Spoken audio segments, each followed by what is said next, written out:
On today's call, I want to go over the art of mastering bouncing back. Now, what do I mean by bouncing back? I don't mean like bouncing back after a baby. I mean just getting back on the wagon that we fall off, getting back on the horse, dusting off our shoulders. How do we get back in? And it doesn't necessarily mean you like messed up a diet, skipped a workout, and you want to get back into it. I just mean like even just a little mental rut. How do we get back in the game? And I wanted to do this topic because I heard a few statistics that really blew my mind. And it really puts this whole journey into perspective. Okay, so I'm going to share these statistics with you, and it's going to really change how you view the rest of your journey forever. So, the first statistic was Elvis. Elvis recorded over 700 songs, over 700, maybe even more. But he only had about 40 songs that made the top 10, I think, Billboard list. Only about 40 songs that made the top 10 and that were famous all around the world. And if you do the math, ladies, that's a 5% success rate. Elvis was only 5% success. Elvis! Yet everybody knows who the hell Elvis is. I don't even gotta say his whole name. And then if you look at Vincent van Gogh, the famous painter, Vincent van Gogh, I think over his career, he painted, I think over 900 different works of art. And there are only about 20 that people can recognize. There's only about 20 famous paintings that people can recognize. 20 out of 900. You know what that is? Ladies, that's a 2% success rate. Vincent van Gogh, one of the most famous, well-known painters in the whole world, only had a 2% success rate. And then if you go to Thomas Edison, I think he had about over 1,000 different patents, over 1,000 different inventions. And we only know him for what? The light bulb. That's 1 out of 1,000 that he was successful in. That's universally known. That is a 0.1% success rate, not even a full percent success rate. Is that not crazy? Think about that for a second. The people who put their mark on history, the people whose names we know, the people who we think are the most successful in their field and accomplish such great things, they actually have a smaller success rate than you and me. Think about that for a second. So what does that mean practically? That means they don't hold themselves back. They don't care what people think as much as we do. They try more than we do. They take more risks than we do. They are willing to fail more than we do. Because the more you fail, the faster you learn, the faster you find the one thing that kicks off, the one thing that you can finally be successful at, the one thing that skyrockets you. Failure is like a slingshot. Failure pulls you back, but if you use failure properly, you let go of that slingshot and it propels you forward faster than before the failure. So this is something so cool. Like imagine if all of these people, Elvis and Van Gogh and Edison, imagine if all these people were afraid of trying again. Imagine after Elvis's first song and it didn't make the top 10. Imagine if he just stopped making music. Can you imagine a world without Elvis? Do you know how many artists he's influenced and your favorite artists who were influenced by the influences of Elvis? Like it's crazy. Imagine if Elvis didn't write, Jailhouse Rock. I'd be so sad. That's like my favorite song.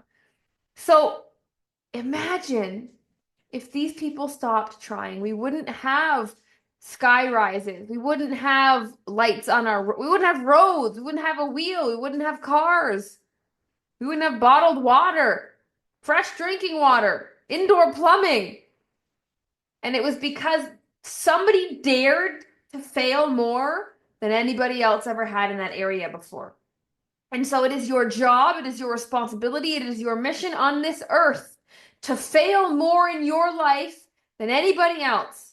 Because you're the only one in control of your life. You're the only one that can do it. It is your mission to fail faster, fail as many times as you can. If you want to make history, and you don't have to be written about in the books, if you want to make history to yourself, if you want to leave a legacy to yourself or to your family, the word of the year should be persistence. Persistence, not perfection, not even progression. Persistence. keep going, keep going, try again, do more, reiterate, go again. The word of the year for you should be persistence. Because if you think about a river, ladies, think about a river. Have you guys seen those rivers that run right through mountains or right over mountains? You see, a river doesn't cut through a mountain because it's powerful.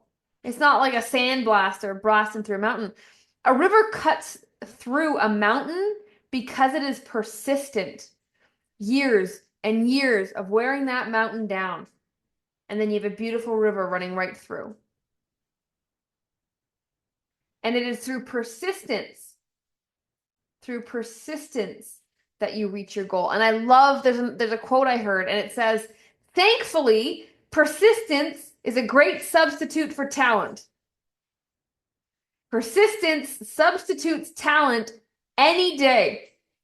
If you're not good at something, if you don't have a great metabolism, if you're not athletic, if you can't move, if you've got bad knees, if you've got anxiety, if you've got depression, if you've got a spouse that's sabotaging you, friends that are challenging, if you've got X, Y, and Z, if you don't have natural talent to cook, to meal prep, to exercise, to be motivated, to be disciplined, if it doesn't come naturally to you, guess what? Persistent wins over talent any day. Do you know how many people do you have that one person in your life that always talks about the good old days because they haven't really accomplished much since then? Do you know how many people say they could have been an athlete because they were really, really good in high school? They could have been a dancer. They could have been a chef. They could have been a singer. They could have been X, Y, Z because they had the natural talent and they enjoyed it because they were good at it. But guess what they didn't have? They didn't have persistence. Persistence beats talent every day. And boy, that is like the most freeing thought I've ever heard. That means you can have no talent, no intelligence, you can still come out on top and you can still win. You can have no clue what to do. But if all you got in your back pocket is persistence and grit, it's literally a matter of time.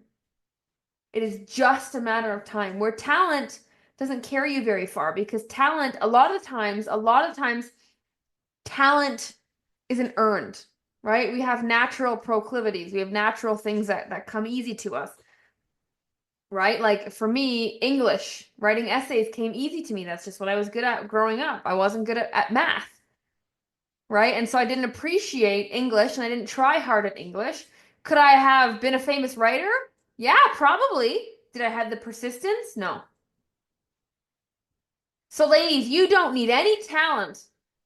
You don't need any idea sometimes. On those bad days where you just don't know what to do, health and weight loss, family, whatever related, career, when you just don't know what to do, guess what? You don't have to. You just have to know that you'll figure it out as long as you are persistent. And that is just so powerful because being successful or how you define success doesn't mean there's an absence of failure. Being successful doesn't mean you fail less. Being successful means you are persistent through every failure that you face. And because you are persistent, you don't waste time overthinking the failure. You don't waste time feeling guilty about the failure. You don't waste time wondering why the failure happened. You move through it onto the next little golden nugget that failure was supposed to teach you. And because of that, you climb the ladder way faster instead of looking down at the rung on the ladder that broke, being mad about it. You just skip it and go to the next rung. And before you know it, you've climbed to the top of the ladder, you've reached your mountain. And so it's just so cool, ladies, to think that all you're missing and the only thing between you and your goal, like your big goal, ladies, not the realistic one, not the one that we've decided we want to go for because it's maybe we'll hit it and I don't want to disappoint myself. It's the big goal. The difference between you and that goal is just persistence. That's it. Just don't stop. Before Ryan and I started Tremera, we had like, I don't know, 10 different businesses. I think we started 10 businesses together. And like almost none of them made any money. We had no clients. They took off. We never paid ourselves. We were in debt. And it was persistent. It's been over a decade since we've been together. And we've been with Tremera for a couple years now, handful of years. And that's the one that took off because we were persistent. But boy, did it not, I didn't want to be. You ever tried something again and again and again, and you're like, God, why am I doing this? What's the point? The point is, what else do you have to do, ladies? You're born, you live, you die. That's a lot of stuff happening in between those two events. What else are you going to fill your time with? TV? Your phone? Food? I know you know that is a sad living. But what we can really do is it's just one character trait that you don't need, that doesn't even need to come natural to you. Being persistent doesn't even need to come natural to you. And the cool thing is persistence looks different from person to person. And so if you showed up for yourself today, even just a little bit, that's you being persistent. So you took one step towards your goal. Maybe you took 5 steps towards your goal, 20 steps towards your goal, just because you were persistent. And you didn't need to do more research. You didn't need to think it to choose your action. You just acted. And so what I want you ladies to do is realize that you are only a finite number of failures away from your goal. Failure's not a bad word. Failure's not a scary word. Failure doesn't even mean you failed. Right? Like I've reclaimed the word failure. I don't view it as this bad thing. It's like, oh, that didn't get me closer to my goal, but it did.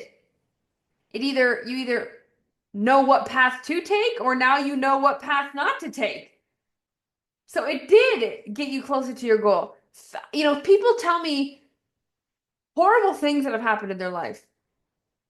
I was talking to a client recently and she had some horrible things happening to her. And I said, congratulations. I'm sorry you're in pain right now, but oh my gosh, am I so excited to see the person that this turns you into. Oh my gosh, I'm so excited for this test for you. If you can do this, you can do anything. If you can be healthy and focus on yourself when life is chaos around you, then it's easy no matter what happens. So if you've fallen off, or if you fall off in the future, because we all will, myself included, congratulations. Congratulations. Celebrate. Cheer. Talk about it. Tell a friend and be like, what did you learn? Oh my gosh, now what? So we're not going to take that path again? Okay, cool. I'll cross it off my list. Persistence is your word, ladies. Write it on your phone. Write it on your mirror. Write it in your notes. Persistence. If you had persistence, you can't not reach your goal. It doesn't even make sense, does it? If you had to pick any character trait and skill and talent, anything that assured that you'd reach your goal, what would you pick? What would you pick? Persistence! What else is there to pick? Motivation? Well, motivation ain't consistent. Right? What would you pick? Consistency? Well, consistency is persistence. You have to be persistent with your consistency. You can't just be consistent for a week. Right? Like when it boils down to what you need, it is only persistence. So take comfort in that. Take the pressure off of yourself to be perfect and realize if you just never give up, if it's always on your mind and you're excited about it and you face the failures and you want to problem solve and you want to learn about yourself, then you'll never lose. You'll only lose weight, which is the goal. Right? And so I think it's very important, ladies, that you expand your timeline of your health, because if we all want to be healthy for the rest of our life, as short as that is, it's also long when you're in it. You know, if we look at the past 10 years, we're like, wow, that went by like a blink of an eye. But while we were in it, it didn't. Right? It felt long, really long some days, really tough some days. And so we're just missing the mindset of, oh, right, I'm supposed to be persistent. Oh, right, When something doesn't go according to plan, you're like, oh, right, this is the test. Oh, right, this is when I get to practice my persistence. Right, forgot. Because we're going to slip up, we're going to forget. But that's the fun part. The fun part is you get to try again. Nothing is permanent. And if you're alive and breathing, hallelujah, try again. Get up, be persistent again. And so I really want you to take that to heart. And I really want you to ask yourself, what does persistence look like for me? And how have I not been persistent? Because there's been times where other people come first, other responsibilities come first, right? Where we come last. We put everybody else first. There's times when that has happened. And so when that is likely to happen again, ask yourself, what would that need to look like this time around to prove that I'm actually putting in that persistence? What would it need to look like, right? What would I need to do to prove to myself that I'm actually still working on my goal instead of putting my goal on hold? Because if you're going to take persistence serious, and if that's going to be your word for the rest of this year, that means from now until forever, you can never put your goal on hold no matter what is happening to you. Do you understand that? No matter what life is going to throw at you, because oh my, you've got lots of good years left. There's going to be some crazy stuff that goes down. There's going to be some wild stories you're going to go through. But no matter what, you cannot put your goal on hold. That is not persistent. Persistence is life is crazy. I can barely keep my head above water, but I did 10 sit-ups while my eggs were cooking. That's it. That's it. That's it, ladies. Instead of saying, I'm tired, I'm too stressed tomorrow. If you put your goal on hold, you're putting living your best life on hold. It's really true that nothing tastes as good as fit feels. Like, I can tell you the difference. Being in a fit body, being in control, not being a slave to cravings, not being afraid of overeating and what I have to wear here that's comfortable, or these pants won't fit when I overeat, or how did I look in this picture? Oh my God, there's a bathing suit weekend coming up. Not having to do that completely changes your life.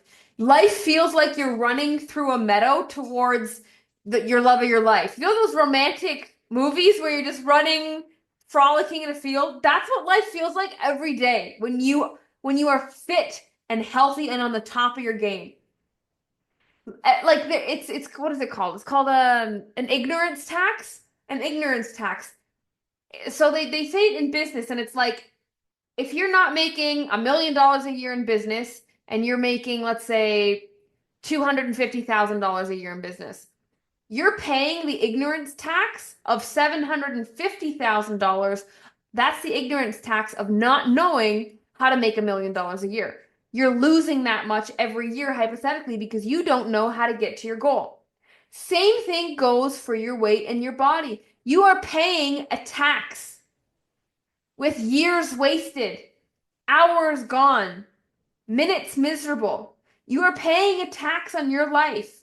You don't even realize it. By not being that 10 out of 10 you are paying a tax. And it's going to take a toll.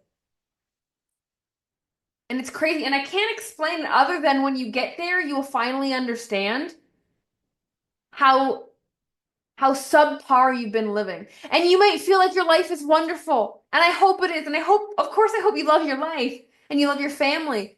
But there is so much more. There is so much more waiting. And it doesn't necessarily mean there's so many more things to add to your life. It's just there's like these feelings that you can have. The freedom in your mind. The little pleasures you get from small things finally. It's crazy. And I don't want you guys to pay that ignorance tax anymore. Because it's going to bankrupt your happiness. If it hasn't already. Right? Then you got to take out a loan and borrow somebody else's happiness. And then, you ruin your marriage, you ruin your relationship with your kids, your coworkers, yourself. It's a downward spiral. If you are not being persistent, if you're not trying, if you're putting things on hold, you're just paying more and more tax, ladies. And so I really want you to think about that. And I really want to ask yourself, if I could never stop if I could never stop working towards my goal ever again, what would that look like on my worst day? And how could I still be persistent? How can I define that? And that way you have the definition for when that appears. Because you won't have the capacity necessarily to figure that out in the moment. Because when we're down, right? And so think about that. Seriously. Brainstorm, think, how does persistence look through a holiday, right? Through a vacation, through getting a cold, through taking care of your parents, all this stuff. Ask yourself that, and you'll be prepared no matter what. And then you can master the art of bouncing back, like I said. Just never stop.